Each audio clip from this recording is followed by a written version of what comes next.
Hey guys, it's your girl Kizzy Rock, and yes, Kizzy Rock is my birth given name. Happy Tuesday, guys.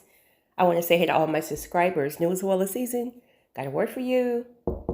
Tap in. Happy Tuesday morning, guys. Got a quick word. I want to drop this while it's in my spirit, and that is take your hands up off of it.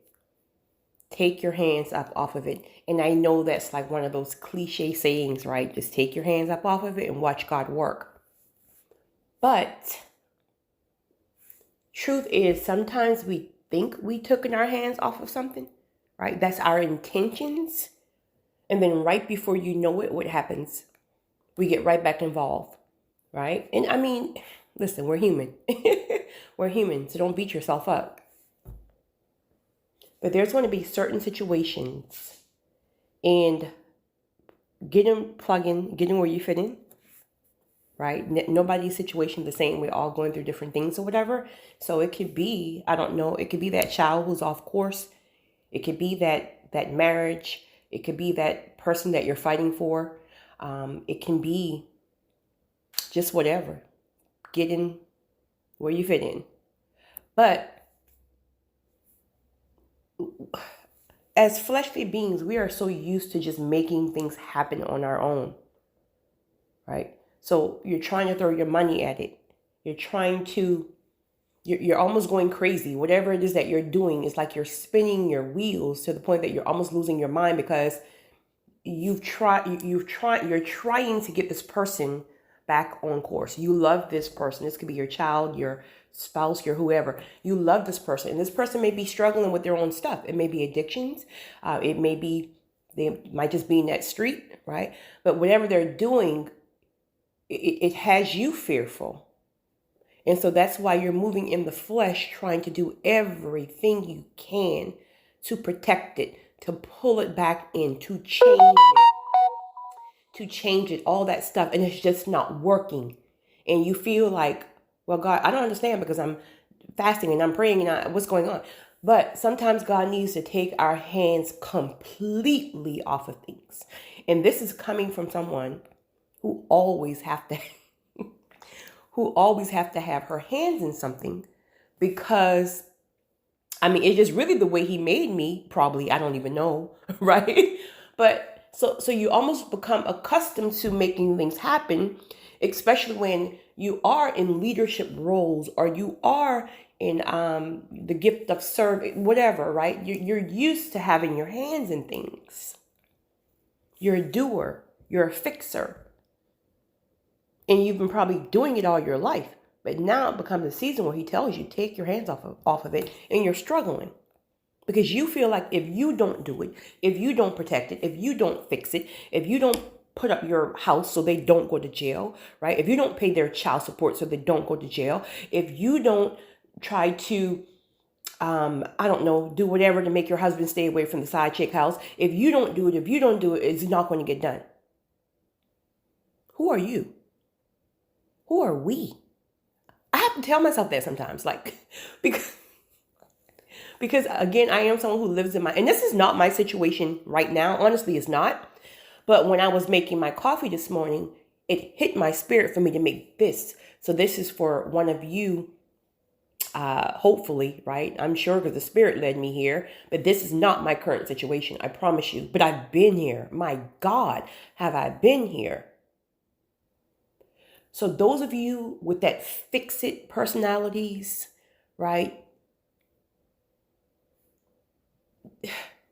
There are going to be seasons, again, that God tells you to take your hands off of it. And when I say take your hands off of it, I'm talking about like completely, right? So it'll be a Monday and I'm like, okay, ooh, powerful download, God. I'll take my hands up off of it. And by Monday lunchtime, I'm checking up on that thing, right? I'm trying to maneuver away because I feel like, okay, I don't see God yet. And it's just been a few hours. And then I'll go back like, God, where are you? And he's like, listen, boo, you got it. Then do what you do, right? I told you to take your hands up off of it. I'm working on some things that you don't even know about. But from breakfast to lunch, you're already back putting your hands in it. So do what you do. I'm gone. And I'm like, no, don't leave me. And so if you keep getting those convictions, again, God is such a gentleman. And I know so many people have, I guess, what they call church hurt or things like that, where they kind of make you feel like God is this, and don't get it twisted. Please don't get it twisted, right? Because you can get it. You can get the wrath of God, right? But the point is, there's so many people, when you listen to people's stories, in a lot of the times too, like, I don't want to call, what do you call these people? I don't want to call them wanderers, but what's the word? Almost like that. How would you label those people that kind of live with a backpack and just wander all around the world, right? Like they're just, and so a lot of times I've met some of these people, and they say that they feel like they're just running and want to be free because they were always taught that God is so mean and so harsh. So they don't feel like they could ever be honest with God. So if anything, and that's not everybody's story. Some people just are free spirits. Some people are just free spirits and just want to live their life free. But then there's others I've encountered, especially when I was like in Hollywood. That's a whole different level of spiritual warfare. I mean, you feel it. The minute you hit, I'm speaking about Hollywood now, not Los Angeles, right? But Hollywood, you feel it.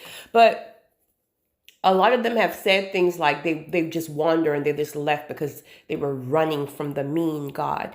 So back to my point, that went left, but back to the point. God knows you're struggling. So when you're doing things and you're still getting your hands back in it, even though he told you to pull away from it, don't beat yourself up. The key is when you feel that conviction, pull back. And truth of the matter is, if you're like me, a couple of hours later, you're right back in it, right? But he's going to keep convicting you over and over, right? Gently. And then boom, you're going to get a firm conviction. Don't touch it. Don't touch it. When you get to that point when you can truly submit and take your hands off of something that God is working on, that is when you would discover a peace. There's a peace. And while you're at that peace, right, there's a lack of distraction, right? Because your mind is not constantly rotating. So you can't even hear what's going on or hear your downloads because you're still trying to make it happen by spinning your wheels. But when you finally get to the point where there's that firm conviction to take your hands up off of it, the downloads you get will be insane. God will tell you what he's working on and how he's working on it. And it will make sense on why you have to take your hands off of it. Because sometimes what will happen is he won't allow your hands to do it because the person already see you as training wheels, right? You're that person who always falls back. They always fall into your bosom, right? You always save them. And so you're really blocking what God is trying to do. So you really want to save a person, but you're truly preventing the person from being saved because you're in the way. Only God. Who are we? Trying to save people. I had a whole list. I had a whole blue pad of people that I wanted to save and I was going to save. I promise you. I was going to save this person from addiction. I was going to save this person from such and such. I was going to save this person who had a broken heart. I'm going to save this person who never had parents. I'm going to save this person. I promise you, I had a whole list and couldn't even save myself at that time. Right? We're so busy saving people that we can't even save ourselves. And many times it's really a deflection. You're trying to save people because you don't want to sit in your own stuff. Because when you have to sit in your own stuff, what happens? You feel. You have to feel the trauma. You have to feel what you're running from. You have to feel all that stuff. So we deflect by trying to fix other people. We have to allow God to fix people. Yes, I'm a firm believer in praying behind the scenes, right? That's so important. Pray behind the scenes. Please, please, please.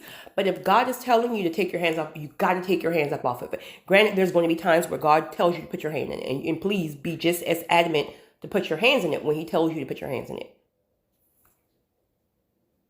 But you're blocking. You're blocking. And so it's not punishment. You probably feel like it's torture. Well, he just telling me to go sit in the corner. Go sit in the corner, honey. God got whatever you was praying for. I wanted to share that with you guys. You guys have a great one. It's your girl, Kizzy Rock.